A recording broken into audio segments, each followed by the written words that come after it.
Da, bă, ticule, protecția astea se pun numai pe pasaje? Nu știu, habar n-am. Nu știu, de la mai văzut. Deci pe asta care a scos-o pe continuare, nu?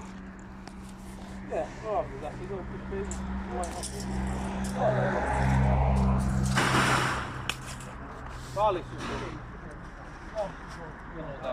Da, ai văzut că din protecție de pe tot mi-a făcut panouri fonice mie. Am pus panouri fonice.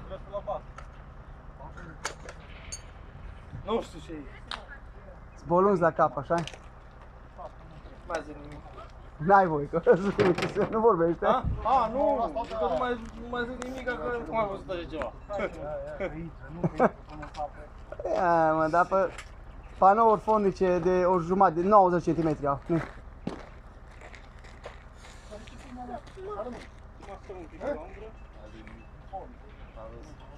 Că și de la policarbonat, de la de punea înalt, așa de 2 metri jumate, știi, să-i bea sunetul și pleca înapoi și gata.